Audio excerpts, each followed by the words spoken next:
Allora, rispondendo un po' ai messaggi che sono arrivati, e dopo andiamo subito a bomba sul piano casa. No, è chiaro che vista da fuori la situazione è complicata e tutti hanno le loro piccole soluzioni. Quello che è vero è che la spesa dei comuni a livello nazionale è il 15% della spesa totale e sono state le spese maggiormente tagliate da parte dello Stato, ma tagliando sul 15%, alla fine anche dimezzandola, siamo arrivati al 7%, non raggiungeremo mai quella massa critica di riduzione di spesa che permetterà allo Stato di sopravvivere. Devono esserci i tagli da altre parti e quindi rispondendo agli interventi telefonici, la nostra parte la stiamo facendo, la riorganizzazione dello Stato in parte la stanno cercando con una difficoltà enorme, basta vedere il dibattito sull'abolizione delle province, anche se non è con l'abolizione delle province che risolveremo il problema, ma a scanso di equivoci. Io sono sempre stato favorevole all'eliminazione delle province perché da qualche parte bisogna anche pur cominciare. I comuni si stanno aggregando in varie forme, obbligati per legge a mettere insieme alcuni servizi i comuni più piccoli. Non vorrei essere stato frainteso o essermi spiegato male quando parlavo di federalismo, dicendo che io sono per la responsabilizzazione del chi fa che cosa.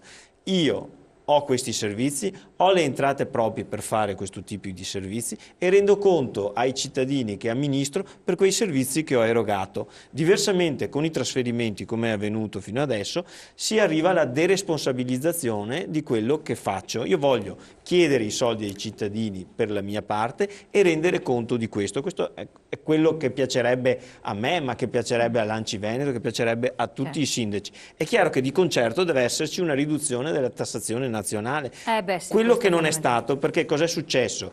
Che hanno imposto a noi di tassare maggiormente i nostri cittadini e senza una contestuale riduzione delle tasse statali. Allora si è cominciato in questo senso, dopo lo Stato si è accorto che probabilmente molti comuni facevano i furbi e chiedevano molti soldi e hanno bloccato questo perché le varie finanziarie di Tremonti hanno ridotto l'autonomia impositiva dei comuni, tornando al trasferimento da Roma che deresponsabilizza. E adesso ci troviamo in questa fase ibrida di riscrittura generale delle norme, facendo anche tanta confusione, perché basta seguire il dibattito, la confusione c'è e noi siamo in mezzo al guado, bastonati da una parte dallo Stato che non ci ascolta e dai nostri cittadini che non hanno le risposte alle questioni che ci pongono. Chiarissimo. Per quanto riguarda il piano casa, abbiamo pochi minuti a disposizione. Che cosa si prospetta? Ci sono maggiori aperture, sembra, però i comuni devono attenersi anche a determinati criteri regionali. Vabbè, in pratica sì, meglio. I comuni, allora, siamo in pratica al terzo rinnovo del piano casa, era 2009, poi 2011 e questo del 2013. Beh, io avevo già grandissime perplessità con il primo, anche se poi la logica, in particolare della Regione, che l'aveva individuato come un'emergenza, quindi per, come possiamo dire, una cura da cavallo per il settore dell'edilizia, che effettivamente da parecchi anni era ed è in crisi, ci stava appunto anche questo, diciamo, questa legge regionale che voleva dare un po' di respiro a un settore importante nel Veneto, perché non possiamo nascondere che il settore dell'edilizia è trainante, Certo. un po' per tantissime attività, tante aziende.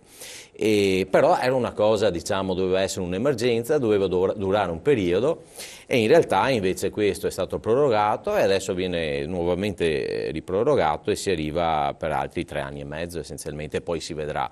Ma la cosa che effettivamente dispiace e non torna è che appunto le indicazioni delle amministrazioni comunali che tramite l'ANCI aveva in qualche modo tentato di collaborare, interagire con la Regione non sono state minimamente ascoltate o in minima parte, diciamo.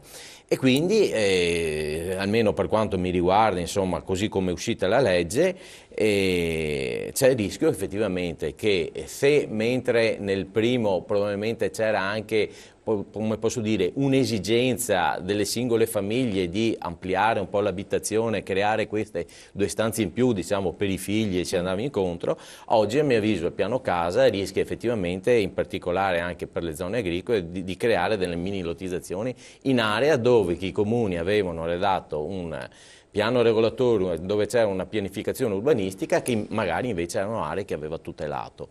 Dopodiché rimane la questione a mio avviso degli oneri, nel senso che è troppo comodo fare appunto delle normative e poi chi si fa carico sono altri enti. Faccio un esempio che è stato accolto positivamente in un altro incontro che facevo, è come se i comuni oggi decidessero, abbiamo una crisi di occupazione, ogni comune ha parecchie persone che sono senza lavoro, che all'interno del mio comune io decidessi alle aziende che prendono, che assumono qualche disoccupato, li autorizzo a non pagare più l'IRAP. Quindi l'IRAP, sapete, è una tassa che va interamente alla regione, quindi io do la possibilità di un lavoro e gli dico di non pagare l'IRAP, tanto l'IRAP poi andrà in qualche modo, chi avrà l'entrata che è la regione andrà a risolversi le proprie questioni con questo mancato gettito. La stessa cosa succede con il piano casa, cioè si fanno delle normative essenzialmente con il portafoglio degli altri e i comuni. Oggi abbiamo parlato di una serie di vessazioni, questa è un ulteriore, diciamo, che rimane, per carità, in linea anche con i precedenti piani casa, non è che la cosa sia cambiata. Ma non può essere un fattore, un volano per l'economia come era stato auspicato, che in piccola parte qualcosa aveva fatto il precedente? Io ho dei dubbi che sia un volano per l'economia, secondo me oggi il volano per l'economia dovrebbe essere puntare, in particolare per l'edilizia, più sull'economia più per quanto riguarda l'edilizia, rispetto ambientale, quindi la bioedilizia, casa clima, eccetera. Io penso che questo dovrebbe essere il settore dove effettivamente spingere. Allargare così, diciamo, l'aspetto urbanistico in fregio a distanze, altezze e zone, non so, può esserci un'utilità immediata, ma in una prospettiva futura non so quale potrà essere l'esito. Abbiamo avuto altri esempi, io ricordo la Tremonti che dava la possibilità di investire realizzando un ulteriore capannone, adesso vediamo insomma i capannoni che fine stanno facendo. Quindi io starei un po' attento diciamo, su questa valutazione della questione. Io ritengo che abbiamo un problema urbanistico e il Veneto, che dovrebbe puntare molto perché insomma, ha la fortuna di avere un ambiente e un territorio che ha una valenza ambientale importante, e il piano casa rischia di mettere grandi paletti su questo ambito qua. La vede anche lei così come per quel che riguarda il suo comune? Beh, sostanzialmente sì, condivido il fatto che come ANCI erano state fatte le richieste e non tutte sono state accolte.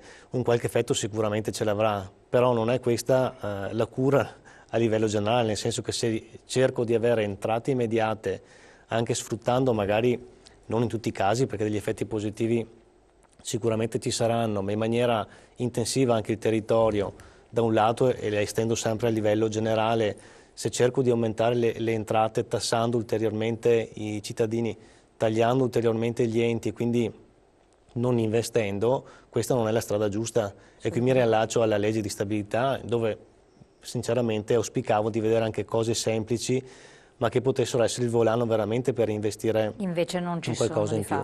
Invece non ci sono. Noi sarebbero bastate anche piccole cose, perché come comuni ad esempio aveva la possibilità... ma sembrava che ci fosse questa apertura, invece... Non c'è. Niente, e quindi staremo a vedere. A noi bastavano veramente piccole cose per far molto. Bastavano una battuta, siamo in chiusura. No, ci voleva un maggiore coinvolgimento. Avevamo dato anche alcuni suggerimenti, mi spiace che non siano stati accolti. Credo che questo piano casa che arriva al terzo, quindi gli incentivi ci sono già da tanti anni, chi effettivamente aveva bisogno ha già realizzato, e l'ampiezza del tempo, perché 3 anni e mezzo sono tanti, potrà creare dei benefici fra 3 anni e mezzo verso la fine della scadenza del piano casa. Adesso io credo che chi ha dei soldi da investire o non ce li ha è ancora titubante se realizzare o no l'intervento. Io credo che con questa lunghezza rallenterà gli investimenti.